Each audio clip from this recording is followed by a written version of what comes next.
All right, hey Sasi. So, a little video. I'll try to go over some things that we talked about in the lesson, and then give you a little bit kind of bonus stuff in the book there, so we can get you working on some stuff. Okay, so I'm going to start off with that the seconds and thirds thing in the book there. I guess page 22. So again, this is very similar to what we were doing that first time, just kind of going up and down. But it's useful to kind of train our eyes to move with the notes and to think about our timing a little bit. So some of the just basic things, these notes that have the stems that point up are going to be right-hand notes for now. Later that changes, but in the beginning, the right-hand notes point up, the left-hand notes will point down. And they have the finger numbers. If you see the 1, 2, 3, 4, 5, that's the fingers we'll use to play them, and then the names of the notes will be in the circles, or the note heads as they're called. So this first one, again, I call these steps, but you could also call these seconds. It's basically we're just moving from one white key to the next, and we have a long note at the end.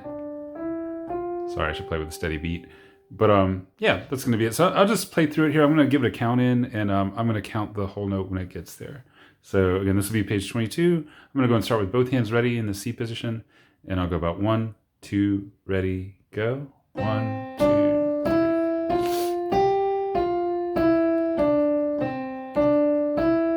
So 1, 2, 3, 4, and move to the left hand.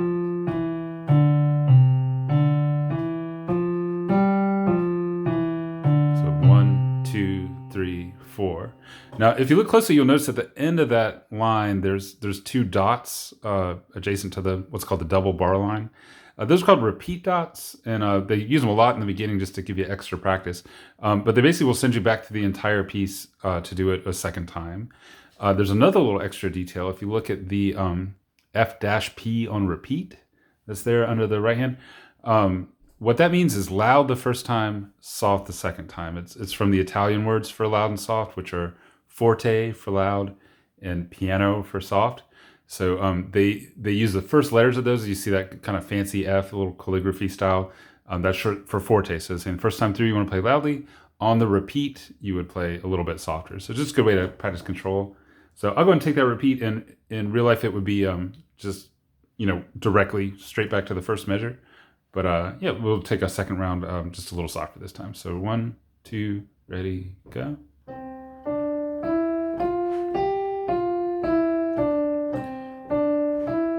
So 1, 2, 3, 4, left hand. 1, 2, 3, 4. Ta-da. All right, great. So again, a simple one, but nice for just kind of establishing habits when you are reading music. Again, kind of following the book as you go. Try not to look down at your hands, like really, really watch those notes, and just get those good habits built up.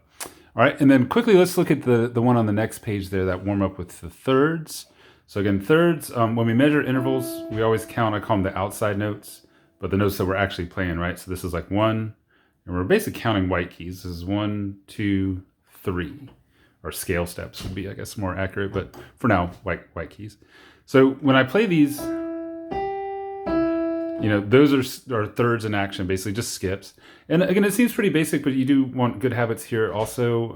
You want to make sure that you're skipping fingers when you do it. And again, that's going to let us,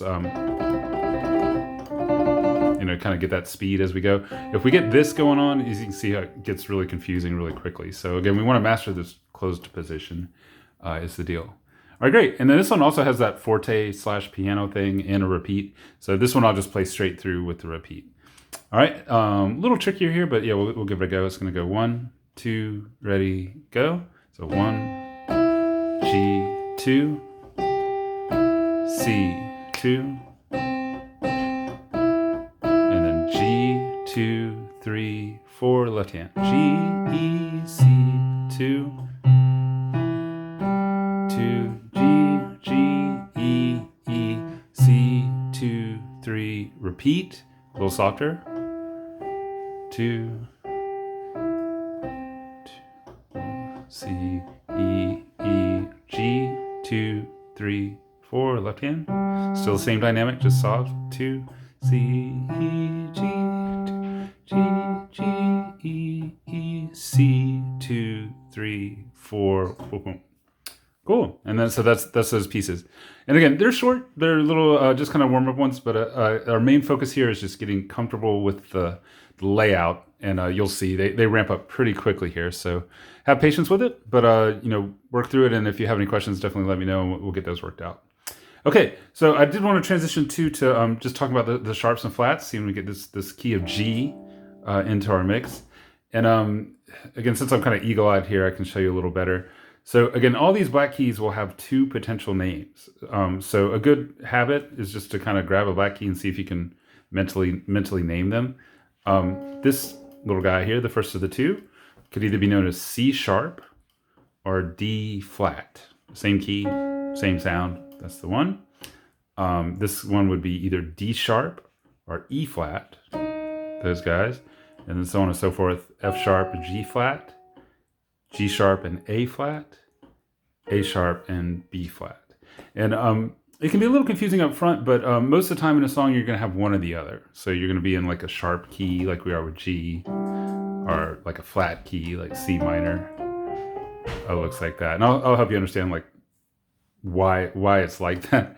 It basically has to do with just keeping it as simple as we can when there's more black keys going on. But yeah, for now, what I wanted to get you started with is just looking at this key of G. Again, you did a great job with the scale here. So this is really just the next one in line. And if you really got scientific about it, it's the same distances between the notes. It's essentially the same sound, but because of the two white keys in a row, this is we're always going to wind up bringing in more and more black keys as we move around. So for the key of G, we start on G. It's that same fingering. We just have the F sharp here. I always like to put chords with it, so I'm going to do a G chord. Again, I'm skipping through the key, starting on G, a B, and a D. That's that one. So the first thing I would practice, and again, you just want to get that kind of fluid right hand going.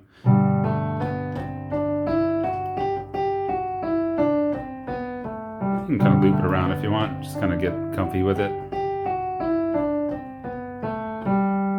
Cool.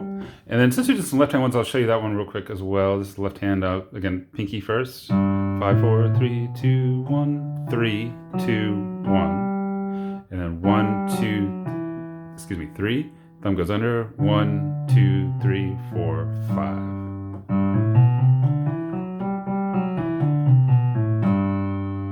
Cool. And then we talked briefly about that contrary motion thing in C. That's this deal where you start on the thumbs. Kind of fun little party trick. But if you do that in G, it's a little more involved. It is the same fingers going on, but the left hand hits this F right away. So it's a little bit more to think about. And then of course you got the F sharp over here. Sorry, I know it's out of frame. 3, 2, 1.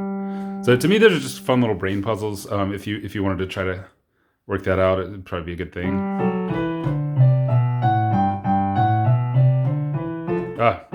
Well, there you go. That's cool. So a little bit tricky, but yeah, just kind of work them through best you can, and it'll definitely add up. Okay, great. So the other thing I wanted to talk about as far as the key of G goes is the chords. And again, I think you can see pretty good here. So this is the key of G. And the game here is that when we're sliding around with all these different chords, anytime this F comes up in this key, it's got to be an F sharp. And you'll notice my hand reaches in there quite a ways. Like, look where my pinky is there. But that's it. And I come back out for the C chord a little bit. The D chord has another F, so I got to raise that to F sharp. So that's the proper D chord for the key of G. There'd be an E chord. Well, I think we played that one on a progression. And then there's this weird one that starts on the black key, F sharp, A, and C. And then back home to G. So just like the other one, there's 7 unique chords to the key. Be like 1, 2, 3, 4, 5, 6, 7, and then it gets back to 1, another G chord on the top. Cool. So I would practice just kind of sliding those around, see if you can find some different ones. The progression we looked at, I can show you clearly here as well. That's where we're going to do the G major chord. And then we'll go to an E minor chord, a skip down, and then the D. 3, 4, and I like to do 2 of those. You can do a couple rounds of that. 1, 2, 3, 4. 1, chord down to the D chord. 3, 4, another one. Okay, good. So I know that these chords are coming from G. So I also know that if I wanted to improvise or play along with my right hand, the scale to use would be the G scale. So we can do that a couple different ways.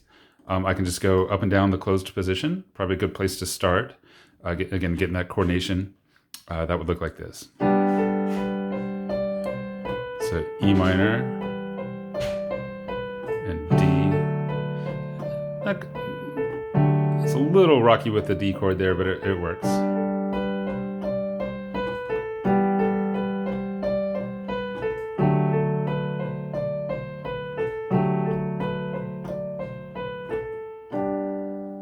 Nice, that'd be that one. And then we can certainly do the entire scale, would be a good move as well.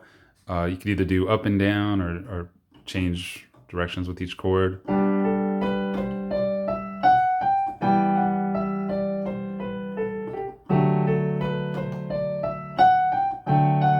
It's probably the best way. Back to G, E minor. Sorry, I changed it there, sorry. Cool. So start with that, but again, once you're comfortable, and I won't put you on the spot at the lessons, but you want to kind of think of this is our available pool of notes. All right, so there's a lot of fun to be had, and just kind of noodling around in there. I hesitate to use the word noodle, but like experimenting, I guess we should say, with kind of which notes we like out of this compared to these chords. And I'll give you some examples here. So you might stay in this range. I'll just play. Sorry, I'll shut up and play. Here we go. All right.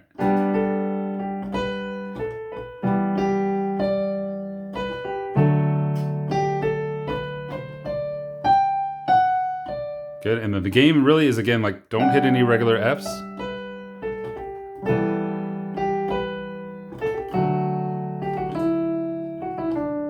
Right? And again, it's easy for me to say that. Again, I've done that a million times, but like in the beginning, don't worry about sounding good.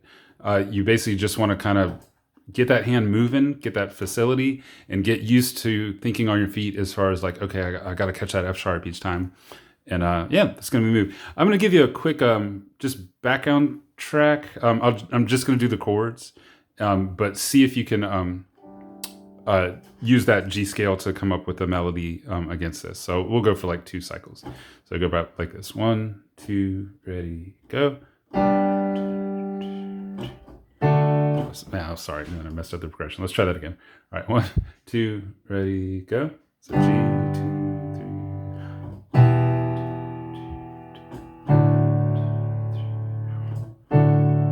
One more time.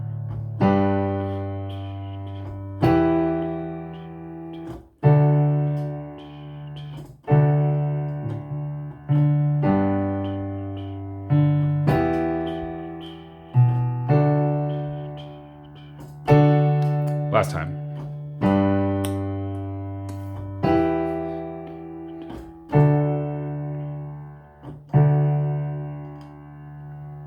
Nice. And again, that's why they call them keys, because once everything's working together, you really have that confidence of like, oh, I can play whatever I want and everything is pretty much going to work.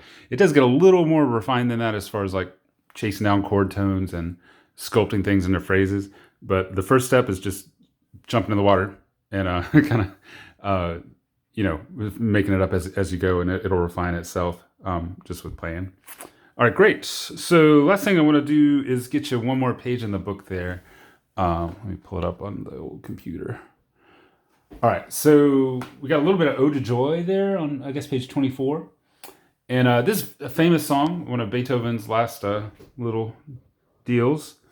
And this one probably looks like a huge jump, I would imagine, from the pages before. But just kind of take it one go at a time. I'll play through it for you here. It's going to start in C position again, and I would have both hands kind of ready to go. Although the right hand is going to play by itself first, and then the left hand. So this first line is starting on E, would be the third finger here. You notice the F is there. That's telling us to play forcefully or forte. And it's going to sound like this.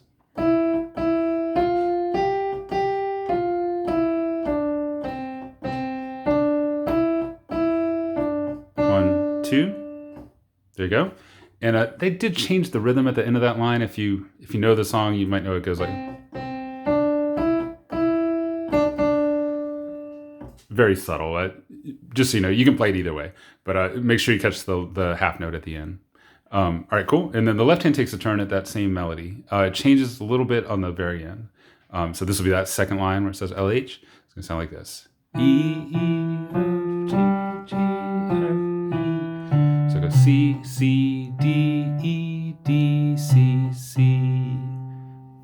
Cool. And it can be hard to play with those fingers down there. So doing all that EDC stuff down there is really, really good practice. All right, great. And then it's going to go to the next line. We'll notice a couple things here. It's going to go back to the right hand. You see the fancy P is telling us to come down in volume. We want to play piano or softly. And it's this section. It's got some skips in there. We're going to... So D, F, E, C, D, F, E, D, C, D, down to the left hand G. All right. And then it's going to go to both hands together back to forte. These will play at the same time, but they're the same notes. So it's pretty straightforward.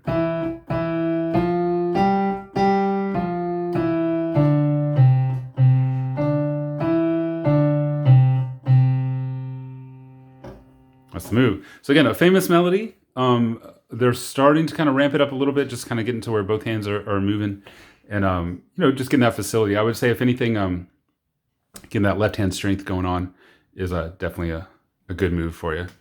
Nice. So hopefully that helps, gives you just a little bit to kind of practice with. I never mind making these when I know people are using them. So like if these help you, as much as I can get to them, I'll bust them out for you. It should be good. So have fun with that. Again, text me with any questions, and then I'll see you at the next lesson, man. Thank you.